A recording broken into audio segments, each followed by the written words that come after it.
पर सुखी मानते अज्ञानी। क्या कह रहे थे आप? वो धूप वहां पे खेनी चाहिए, नहीं तो अधूरी रहेगी, है? धूप धुपाने में डालो, नहीं तो अधूरी रहेगी, या दीपक जलाओ तो ही पूजा पूरी होगी। अगर ऐसी बात करते हो ना, तो फिर तो आप सब चीजें रखो, फिर आप फूल भी ले आओ, फिर वो लाडू बर्फी गिंदोड़ा वो सब लेकर के आओ, जितने भी पूजा में नाम आते हैं वो सब लेके आओ। शीरो दधी का पानी लाओ, गंगा के पानी से ही करना फिर पूजा, इधर उधर का पानी मत लगाओ, झूठ मत बोलो। वहां तो और भी है, बहुत सारी चीजें हैं। वो देव के जैसा बन करके और फिर वैसे वो सारी होती, फिर होती है पूजा। तो पूजा अधूरी रह गई? किसने कहा पूजा पूजा अधूरी रह गई? आपके ये द्रव्य नहीं है तो, मतलब वैसा का वैसा नहीं है तो। ये तो 20 पंथ में कहा जाता है, जो बिल्कुल विषम मार्ग है उसमें कहा जाता है, शुद्ध आमनाय वाला व्यक्ति, जिसको प्रासुक द्रव्य का विचार है, जिसको जीवों के घात अघात का विचार है, वो कभी ये बात नहीं बोलेगा, चाहे किसी पद पे हो, चाहे वो श्रावक हो चाहे मुनि हो। ध्यान रख लेना ये बात। कुछ है इस तरह के व्यक्ति, आप कहोगे कि कोई कोई कह रहे हैं ऐसे, है ना? किसी का सुना क्या आपने जो आप कह रहे थे?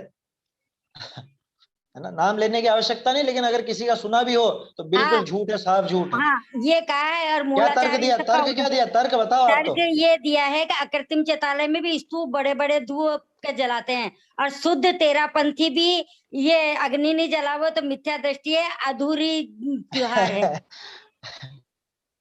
अच्छा, अधूरा है, अग्नि नहीं जलावे तो मिथ्या दृष्टि है। मतलब संयम जब की तक वो पूजा जीव करके नहीं आएंगे, मर सभी जाएंगे ना, टेक चंजी का विधान जब करके आए होंगे ना। जब तक धुएं से जीव नहीं मरे हाँ ना, अधूरा ही काम है। हाँ। धुएं से अब बताओ क्या धुआं करो। कितनी मूर्खता है, कितना ज्ञान है। सुनो सुनो, देखो सुनो, क्या कहा वहां पे? टेक चंजी का विधान कर रहे हो ना सभी लोग, जिसका भी कर रहे हो, वो संयम की पूजा में आपने एक लाइन पढ़ी होगी, अग्नि जलावन काज न करे, है ना ही बुझावे करुणा धरे। अग्नि का एक जीवों की रक्षा रूप संयम में आई, ये उसका अर्घ है, ये की यही लाइन है, अग्नि जलावन काज न करे ना ही बुझावे करुणा धरे।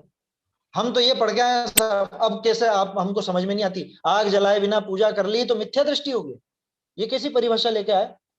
न कुंद कुंदाचार्य ने ऐसी परिभाषा दी मिथ्यात्व की, न अमृत चंद्राचार्य ने ऐसी परिभाषा दी मिथ्यात्व की, न उमा स्वामी आचार्य ने ऐसी परिभाषा दी मिथ्यात्व की। कौन सा आचार्य ने दी मिथ्यात्व की ऐसी परिभाषा? समंत भद्राचार्य ने दी क्या? गुणभद्राचार्य ने दी? किसके? एक आचार्य का तो नाम लो। और झूठ बोलते हैं जो ये कहते हैं कि कुंद कुंदाचार्य ने ऐसा लिखा है, झूठ बोलते हैं, सरासर झूठ। दश भक्ति का जिसका नाम लेते हैं वो दिव्येण गंधेन दिव्येण पुष्पेण, उसका अर्थ उल्टा निकालते हैं। वहां तो वो दिव्य गंध से, दिव्य पुष्पों से, कौन से पुष्प होते हैं मालूम भी है? देव जिन पुष्पों से पूजा करते हैं वो पृथ्वी का एक है सारे के सारे, पढ़ लेना वहां पर। एक बात, पहली बात तो ये समझ लो कि दश भक्ति का जो ये हिस्सा बताया जाता है, जहां ये दिव्येण पुष्पेण दिव्येण गंधेण दिव्येण चुन्नेण ये सारे शब्द आते हैं, पहली बात तो विद्वानों को, जो शोध करता है विद्वान है, छोटे मोटों की बात नहीं कर रहा हूं, उनको अभी तक उस पर ये निर्णित नहीं हुआ कि कुंद कुंदाचार्य की पंक्तियां, ये क्षेपक बताई गई, मालूम है आपको? और फिर भी कदाचित मान लो उनकी भी हो, तो भी दिव्य गंध का क्या अर्थ होता है? दिव्य पुष्प का क्या अर्थ होता है? वो देवी ही है, देव लोग जो करते हैं। और देव जो फूल बरसाते हैं भगवान के समोसरण में, जो पुष्प वृष्टि होती है, कौन से फूलों की होती है? गुलाब के कि चमेली के? किसके होते हैं? पृथ्वी का ही है सारे के सारे, निर्जंतुक निर्जीव। कि वहां धुपाने लगते हैं जो, कि कौन से धुपाने? देवों को आग की जरूरत है? देव जब यहाँ मोक्ष कल्याण करने आते हैं तो उस रत्नों की, उससे रत्नों से ही उसको भस्म कर देते हैं, उनको आग की जरूरत पड़ेगी? कैसी मूर्खता जैसी बातें हैं। बिल्कुल नहीं है, बिल्कुल नहीं है, ये पक्का मान के चलना। और कोई अगर ऐसा कहता है वो शुद्ध धामनाय का घातक है। तेरा पंथ के तो नियमों में लिखा हुआ है, दोपहर में आग नहीं खेना, अग्नि नहीं जलाना, अग्नि से पूजा नहीं करना, ऐसा स्पष्ट लिखा है वहां। तो कौन हो आप 13 पंथी हो, 20 पंथी हो? कह रहे हम पंथवाद में नहीं उलझते। अरे पंथवाद में मत उलझो, इतना तो समझते हो कि प्रासुक द्रव्य से काम किया जाता है, इतना तो समझते हो कि जैन दर्शन के दो ही मूल प्राण है, अहिंसा और वीतरागता। और एक और बता दूं, जहां तक मेरा अंदाजा है, जिस व्यक्ति ने ये बात बोली हो, वो व्यक्ति पिछले साल तो उस धूप के गंध से, उस धूप के धुएं से कोरोना मिटाने का दावा कर रहे थे। उन पर अभी केस चल रहा है, आपको ये बता देता हूं, अभी केस चल रहा है उन पर, क्योंकि उनकी बात मान के लोगों ने सावधानी नहीं रखी। वो कोरा उस धुपाने की धूप और वो गंधोदक, और उससे वो मिटाने की सोची, और बहुत से लोग मर गए। समझ में ही बात? या अंदर की बात मैं बता देता हूं आप। उसमें लगे रहते। और जिनने ये बात कही थोड़े दिन बाद खुद को बिल्कुल किले में बंद करके रख लिया कि कोई हमारी आज्ञा के बिना आएगा नहीं यहां पर। समझ में आई बात? असली किस्सा है, नाम नहीं ले रहा हूं, लेकिन समझ जाना जिसको समझना। धूप खेने जाना कोई जरूरी तो है नहीं, हम तो कोई कई जरूरी सालों नहीं से है। नहीं गए। अरे भाई धूप एक द्रव्य ही तो है, धूप एक द्रव्य है, पूजा का एक द्रव्य है। जैसे चावल एक द्रव्य वैसे धूप एक द्रव्य है। तो जैसे इस आप चावल त्योहार चढ़ाते हो थाली में, उसी तरह से वो दूसरे भी आप चढ़ाओ, उसमें क्या दिक्कत? ये त्योहार क्या है? ये अपन ये कहाँ से कुछ भी निकला नहीं है है। त्योहार? ये पूरा भट्टारक युग की देन है, भट्टारकों अच्छा। का चलाया हुआ है, कुछ भी नहीं है। आपको कहीं पे मैं गारंटी दे रहा हूं, आपको गारंटी देता हूं इस बात की, मैंने सारे पुराण पढ़े हैं आचार्यों के लिखे हुए, इसलिए ये बात कह रहा हूं। पद्म पुराण पढ़ लेना, आदि पुराण पढ़ लेना, हरिवंश पुराण पढ़ लेना, और कोई आपको नाम ध्यान आता हो आचार्यों का, 1000-1200 साल पुराना, अभी की बात नहीं कर रहा हूँ, 500-600 साल पहले की, उनमें पढ़ लेना, कहीं पे आपको धूप दशमी का नाम भी मिल जाएगा। वही और मैंने कहीं ये सोचा मिल मैं जाएगी, आप तो आग में ही खेओ। नहीं ये धूप दशमी मैंने कहा भाई ये त्योहार सरासर का झूठ है। दुर्गंधा से पूछो ना, आप गाथा का नंबर बताओ आप, हैं? कोई कोई लिंक ही नहीं है इस क्या? त्योहार का अपने से तो। में जो कोई सुगंधा नहीं है, कोई दुर्गंधा त्योहार की का लिंक नहीं कहानी है। आती है अरे वो चुनी चुनी जगह चलता है, तो उसमें क्या आता है ऐसा?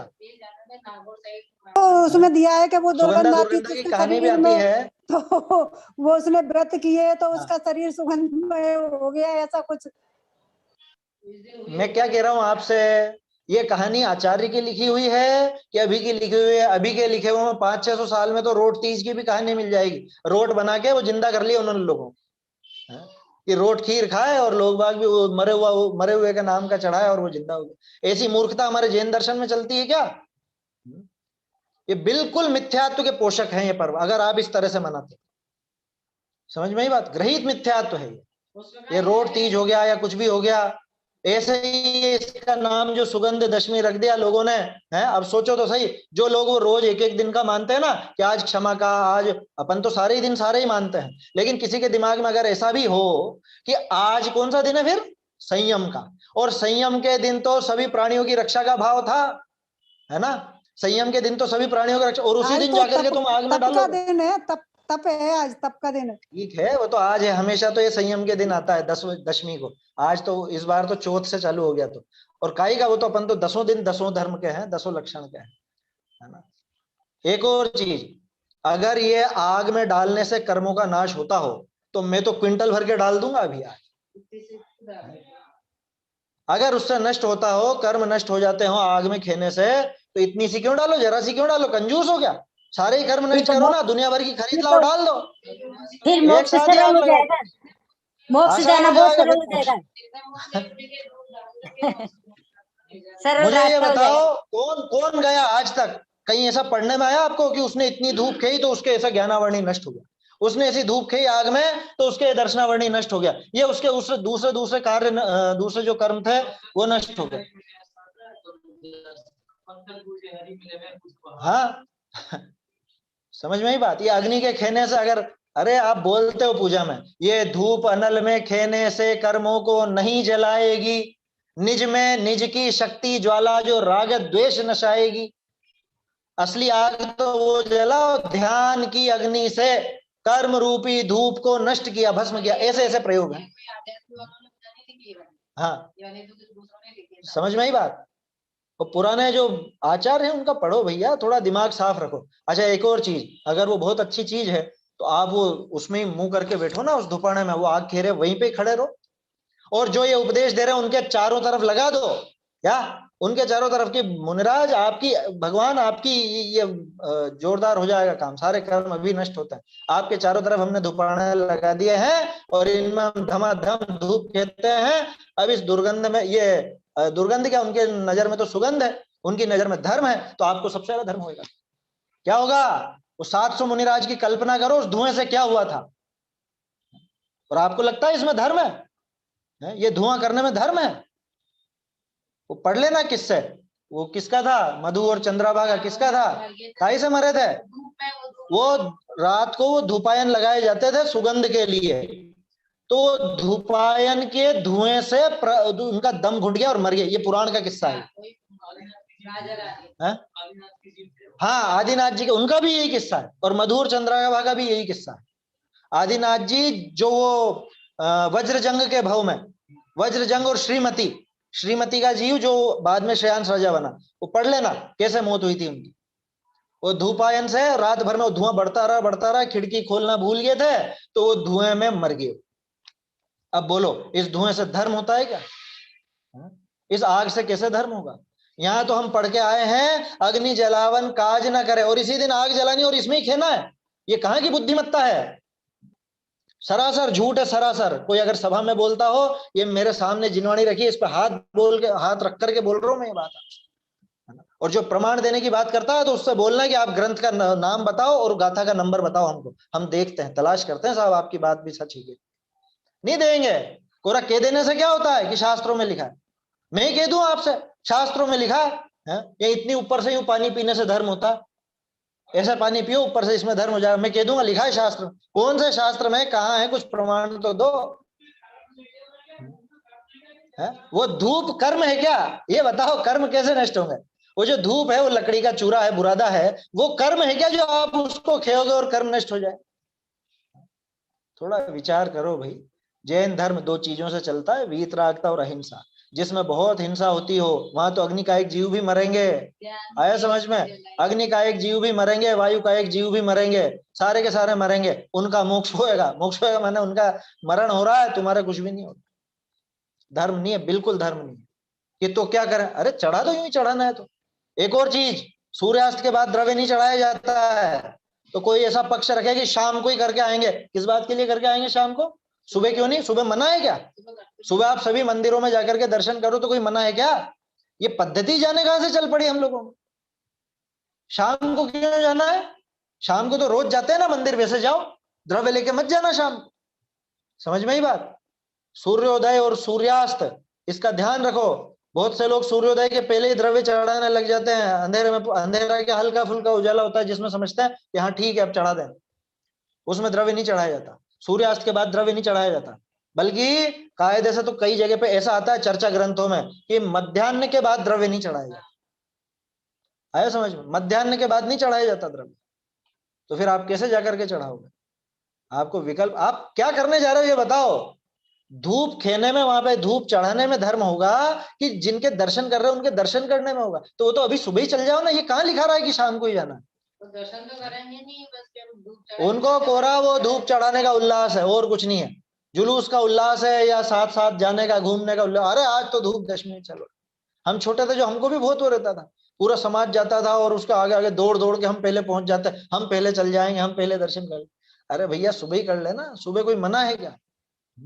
शाम का क्या विकल्प है? जिसको शाम का पक्ष है दिमाग में, उसके कुछ ना कुछ गड़बड़ भरी हुई है। वो ये सोचता है कि शाम को ये विशेष धर्म होगा।